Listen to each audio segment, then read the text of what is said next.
세상이 좋다고 추천하는 온갖 좋은 글을 읽어도 삶의 변화가 생기지 않는 이유는 뭘까? 이유는 간단하다. 제대로 읽지 않았고 자극도 받지 못했기 때문이다.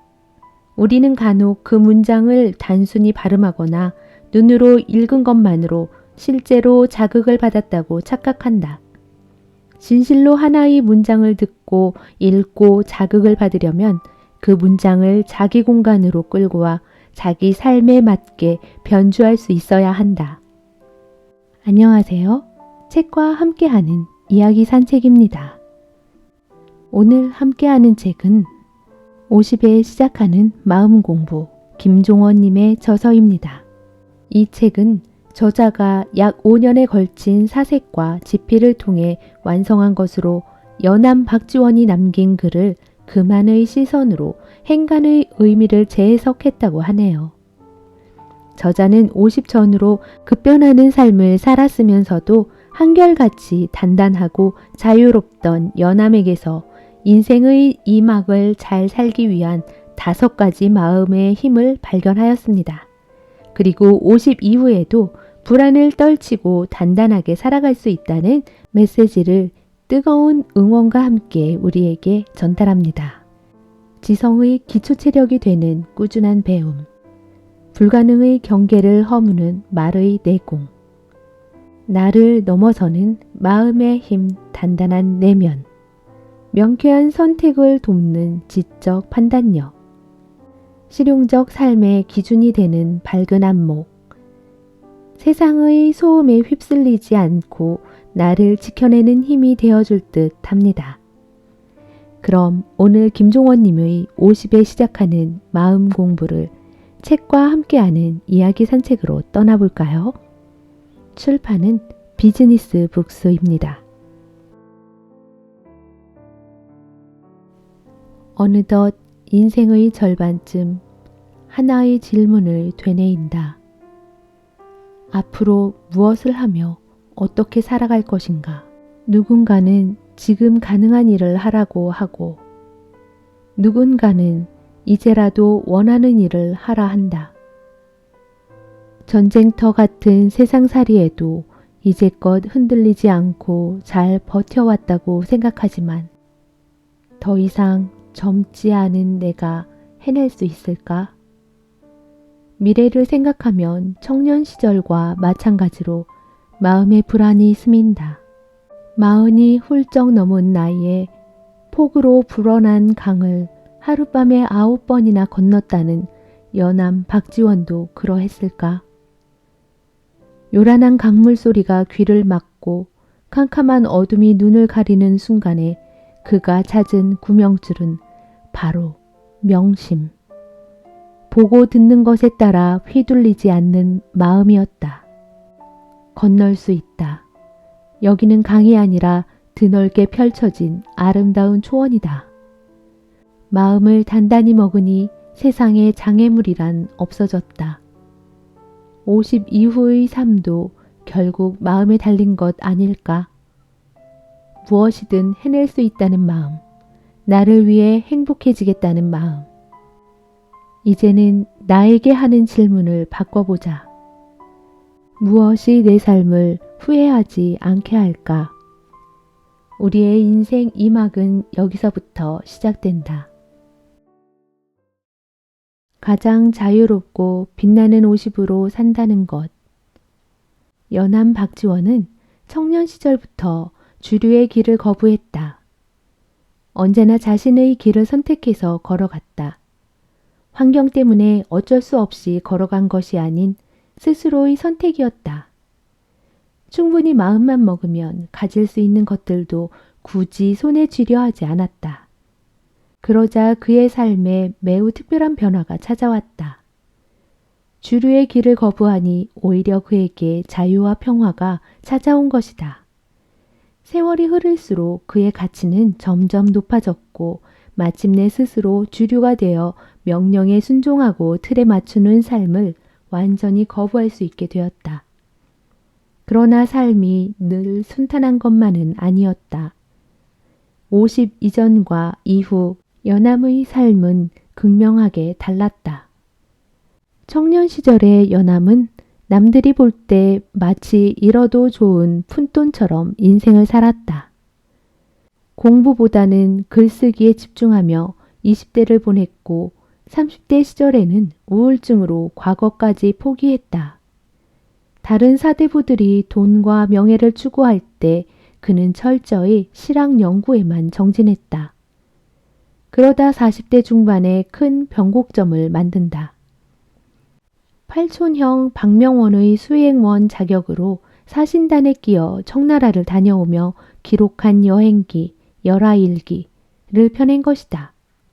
이후 연암은 50대에 이르러 조선 최고의 문장가로 인정받게 된다. 실로 자기 자신을 혁명한 것이다. 정확히 50이 되던 해 연암에게는 신분상의 큰 변화도 생겼다. 집안의 생계를 책임지기 위해 친구 유연호의 추천으로 늦은 나이에 종구품의 말단 직책인 선공 강감역이 된 것이다. 그렇게 그간 거부했던 벼슬살이를 1786년 처음으로 시작하게 되었다. 사실 보통 사람이 그런 상황에 처하면 자리를 보존하기 위해 세상을 바라보는 시각과 태도를 바꾸게 마련이다. 그런데 연암은 그런 방식의 삶을 선택하지 않았다. 그는 여전히 자신의 삶을 고수했다. 주어진 업에도 충실했으며 일상에서도 여전히 자유와 창조성에 깃든 나날을 보냈다. 어떤 상황에서도 그는 가장 능동적으로 자신의 삶을 살아갔다. 삶의 갈림길에 설 때마다 그는 자신의 방식을 고수했다. 30의 연암, 40의 연암, 그리고 50 이후의 연암은 그 나이에 맞는 빛과 가치를 품고 있었고 그리하여 누구보다 자유로울 수 있었다. 세상이 아무리 그를 흔들어도 결코 흔들리지 않았다. 이유는 바로 글쓰기를 통해 정립한 삶의 방향과 철학이 그를 지탱해 주었기 때문이다. 물론 그냥 무작정 글을 쓴다고 모두가 연암처럼 자유롭고 빛나는 50을 살 수 있는 것은 아니다. 연암은 자신의 삶을 통해 스스로 공부하며 글을 쓰는 일상을 실천했다. 그리고 훗날 자신처럼 인생을 주도적으로 살고 싶다면 다음 5가지 지적 자본이 필요하다고 강조했다. 먼저 지성의 기반이 될 기초 체력인 꾸준한 배움을 내면에 담아야 하고 실용적 삶의 기준이 되는 밝은 안목을 갖춰야 한다. 이어 불가능의 경계를 허무는 말의 내공을 배워야 하며 혼란스러운 세상에서 분명하고 명쾌한 선택을 할 수 있게 돕는 지적 판단력을 갖춰야 한다. 그럼 마지막으로 단단한 내면을 더해서 더 큰 자신을 만들 수 있는 마음의 힘을 가질 수 있다. 이런 5가지 지적 자본이 일상의 글쓰기와 맞물리면 자연스럽게 50 이후의 삶은 자유롭고 빛날 것이다. 이 책은 그런 연암의 삶을 통해 지금은 불안하고 흔들리지만 50 이후에는 보다 단단하고 자유로운 나로 살고 싶은 사람들을 위해 쓰였다. 중요한 것은 순서다. 순서가 바뀌면 삶도 바뀐다. 5개로 나눈 삶의 태도가 순서에 상관없이 놓인 것이 아니라 과정이라고 말할 수 있을 정도로 하나하나 단계를 밟아 나가야 한다. 좀 더 구체적으로 설명하면 먼저 슬기로운 세상살이를 할 수 있도록 돕는 지식을 꾸준히 습득해야 한다. 직업적인 전문성을 위해서든 취미로서든 우리에게 배움이 있어야 한다. 그 다음에는 배운 지식을 제대로 분간할 수 있는 안목을 갖춰야 한다. 그런 다음 우리가 맞이하는 일상의 곳곳에서 불가능이라는 벽을 허물게 돕는 말의 내공을 갖춰야 하고 그러면 자연스럽게 어떤 세상에서도 실수하지 않는 지적 판단력을 갖게 된다. 그리하여 마지막으로 우리가 그토록 원하는 단단한 내면을 가진 사람으로 다시 태어난다. 어느 하나만 집중적으로 단련하는 것이 아니라 단계적으로 나아간다면 원하는 삶을 완성할 수 있을 것이다. 각각의 소주제를 마무리할 때마다 그 주제를 일상에서 흡수할 수 있게 돕는 문장을 따로 배치했다는 점은 이 책의 특장점이다. 연암이 글쓰기를 통해 50 이후의 삶을 빛낸 것처럼 여러분도 연암과 내가 함께 구상한 그 글을 필사하며 글쓰기가 삶에 어떤 영향을 미치는지 깨닫게 되기를 소망한다. 여러분이 앞으로 5단계 과정을 통해 쓸 글에는 이런 힘이 녹아있다. 연암의 글 중에는 그의 삶에 대한 태도를 엿볼 수 있는 대표적인 사례를 하나 소개한다. 연암이 친구였던 대구 판관 이단영에게 보낸 편지의 일부인데 그의 글쓰기가 자신과 주변에 얼마나 근사한 영향을 미쳤는지 짐작할 수 있다. 하루는 영남 일대에 찾아온 극심한 흉년으로 백성들이 굶주림에 시달려 대대적인 진율이 시행되었다. 그러나 진율은 생각보다 어려웠다. 다양한 조건을 모두 충족시킬 방법을 찾지 못했던 것이다. 더 굶주리는 백성에게 더 많은 손길을 전해야 했고 그렇다고 소외되는 사람도 없어야 하며 가장 공평하게 이루어져야 했기 때문이다. 매일 밤 고심하던 그는 친구 연암에게 편지를 보내 마음속 고통을 토로했다. 이에 연암은 바로 다음과 같은 내용의 글을 써서 시원한 해답을 전해왔다. 문제는 상황이 아니라 자네 마음에 있다네. 바꿀 수 없는 상황에 대한 고민은 접고 상황을 바라보는 자네의 태도를 바꾸는 게 좋지 않겠나? 생각해보게. 백수였던 자네와 내가 귀한 임금의 은혜를 입어 순식간에 넉넉한 재산을 가진 영감이 되어 있지 않은가? 게다가 드넓은 마당에 수십 개의 커다란 가마솥을 걸어놓고 한 달에 3번이나 굶주린 백성들을 먹이는 값진 즐거움을 누리고 있으니 행복 중에 이보다 더한 행복이 또 어디 있겠는가. 참 근사한 글이다. 군더더기가 없고 마음을 편안하게 해주는 지혜로운 답으로 가득하다. 이 짧은 글과 에피소드에 앞서 소개한 5가지 지적 자본이 모두 녹아있다는 사실을 알 수 있다. 연암은 그냥 무작정 글을 쓴 것이 아니다. 또한 그저 오랫동안 글을 써서 글쓰기 실력이 좋아져서 그런 것도 아니다. 5가지 지적 자본을 통한 글쓰기를 통해 평생 자신과 주변 사람들의 인생을 아름답게 만들어 온 덕분이다. 어려운 것도 아니고 특별히 긴 시간이 필요한 것도 아니다. 그저 여기에 쓴 글을 읽고 소주제 끝에 쓰여 있는 글을 필사하며 마음에 오롯이 담으면 연암이 가졌던 능력을 당신도 가질 수 있다. 그리하여 당신의 50 이후의 나날을 어제보다 아름답게 만들 수 있다. 언제나 그렇듯 우리에게 남은 몫은 이것 하나다. 당신도 지금 그 삶을 시작하라. 시작하는 자만이 도착할 수 있다. 지적 자본의 크기를 확장하는 4단계 질문법. 어지럽다. 그리고 혼란스럽다. 그 이유는 우리가 사는 여기가 무엇이든 빠르게 그리고 많이 얻으려는 세상으로 변하고 있기 때문이다. 내게도 그런 욕구를 가진 사람들이 자주 찾아와 고민을 토로한다. 나는 너무 급한 마음으로 무언가를 빠르게 얻으려는 사람들에게 내 의견을 섞어 지금 이 시대에 맞게 변주한 연암의 조언을 들려주며 지성을 추구하는 속도를 누출하는 메시지를 전한다. 무엇이든 쉽게 가질 수 있는 건 세상에 없어요. 만약 그런 것이 있다고 해도 그건 가치가 있어서 굳이 소유할 필요가 없죠. 그러니 너무 급하게 생각하지 말고 그렇다고 중간에 멈추지도 말아요. 가치 있는 것들은 언제나 자기 수준에 맞는 시간을 원하니까요. 듣기에는 정말 아름다운 말이다. 급하게 서두르지 않고 목표를 향해 멈추지 않는 바람처럼 잔잔하게 전진하는 삶이 아름답다는 말이니까. 그러나 연암이 진정 전하고 싶은 이야기는 과연 무엇이었을까?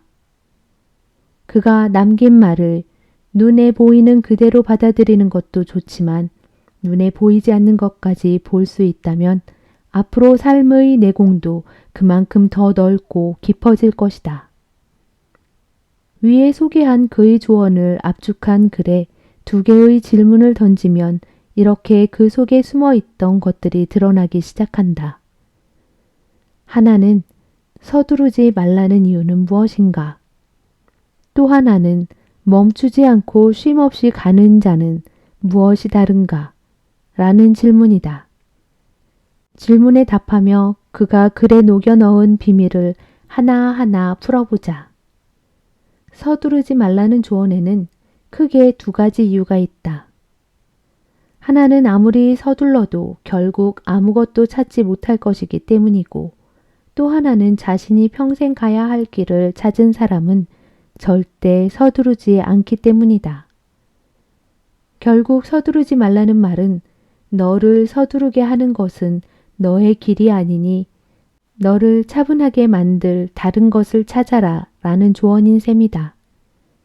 그걸 이해하면 이제 두 번째 질문이 무엇을 향하고 있는지 저절로 알게 된다. 그렇다. 멈추지 않고 쉼없이 가라 라는 말은 결국 멈춰서 쉬고 싶지 않을 정도로 즐거운 휴식보다 달콤한 일을 찾아라 라는 뜻이 담겨 있다. 한 줄의 글은 곧 한 사람의 인생이다.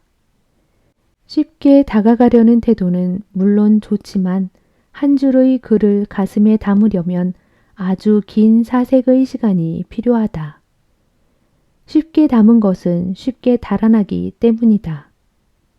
한 줄의 글이라도 몇 번의 질문을 통해서 그 의미를 다르게 추출할 수 있다면, 그렇게 추출한 의미를 다시 내 삶에 연결할 수 있다면 그 지식이 필요한 수많은 사람에게 전달할 수도 있다. 그러므로 우리에게 필요한 것은 많은 글과 말이 아니다. 많은 질문과 깊은 사색만이 우리를 자유롭게 한다. 나는 연암의 삶에서 독서를 끝낸 뒤에 자신의 지적 상태를 점검할 수 있게 돕는 4단계 질문법을 찾아냈다. 첫 번째, 책을 읽은 후 나는 어떤 생각을 하게 되었는가? 두 번째, 외부로부터 내 마음속에 들어온 생각은 무엇인가? 세 번째, 마음속에 있던 다른 지식과 연결되어 추가로 발생한 생각은 무엇인가? 네 번째, 그렇게 얻은 생각으로 우리에게 도움을 줄 수 있나? 4단계 질문법으로 생각을 정리하지 않으면 무엇이 나의 생각이고 무엇이 타인의 생각이며 어떤 생각과 지식이 결합해서 현재 상태에 도달했는지 하나도 알 수 없게 된다. 좋다는 글과 책을 닥치는 대로 읽어서 아는 것은 많아도 의식 수준을 비롯해 삶의 변화가 없는 이유가 바로 여기에 있다. 흘러가도록 내버려 둘 때 인생은 가장 농밀해진다. 청춘 시절을 보내던 28살의 연암. 하루는 가을의 정취를 풍기는 금강산을 유람하다가 마하연이라는 절에서 우연한 만남을 하게 된다. 그 주인공은 당시 나이 60세가 넘었던 치준대사와 어린 동자승인데 인생 후반기를 살아가는 사람들에게 꼭 필요한 내용이라고 생각했던 연암은 그들이 나눈 대화를 정리해서 관제기라는 글로 남겼다. 당시 글에서 대화 부분만 추리면 이렇다. 내가 60년을 살아보니 모든 사물은 막히지 않고 그대로 흘러가는 것이 가장 자연스럽다. 하늘의 해와 달도 흘러가는 자신의 흐름을 멈추지 않기에 내일의 해와 달은 결코 오늘의 해와 달과 같지 않겠지. 그러므로 우리는 세 가지를 기억해야 한다. 미리 맞이하는 것은 거스르는 것이고 붙잡으려고 분투하는 것은 애만 쓰는 것이며 그저 흘려보내는 것이 자연의 이치에 순순히 따르는 것이다. 어떤 생각이 드는가? 나는 치준대사가 전한 3가지 메시지를 읽으며 이걸 주제로 책을 한 권 쓰고 싶다라고 생각할 정도로 귀하다고 생각했다. 나이 60살을 가장 농밀하게 보냈던 사람이었기에 무엇이 인생을 가치 있게 하며 농밀하게 만드는지 누구보다 잘 알고 있었던 것이다. 서두르면 이치에 거스르는 것이고 순리를 거슬러 자꾸만 빠르게 무언가를 가지려는 것은 애만 쓰는 것이며 오직 그저 흘려보내는 것만이 삶의 이치에 맞는 가장 이상적인 삶이라는 것이다. 그걸 실천하는 50과 그렇지 못하고 원치 않는 삶을 사는 50은 무엇이 어떻게 다를까? 이에 연암은 화롯불의 향에 비유하며 섬세하게 설명한다. 화롯불에서 향을 태우면 연기가 나면서 향이 사방에 퍼진다. 이때 다수는 공간 속에 널리 퍼진 향기만 맡지만 흐름을 알고 관찰하는 사람은 향이 자신을 태우며 재로 변하고 다시 연기가 되는 과정까지 본다. 일시적인 순간이 아닌 영속적인 흐름을 볼 수 있기에 가능한 경지다. 향기가 나면 재와 연기가 이전에 있었음을 바로 깨달아야 한다. 그럼 마지막으로 그 향을 태운 사람의 깊은 마음까지도 짐작할 수 있나니 그런 사람은 비로소 이전보다 농밀한 인생을 살 수 있게 된다. 연암이 전하는 농밀한 삶은 결국 그의 삶이 그랬던 것처럼 글쓰기로 연결되어 꽃을 피운다. 하루는 연암이 글의 진정성과 솔직한 이야기가 전하는 가치에 대해 언급하며 강정을 주제로 꺼냈다.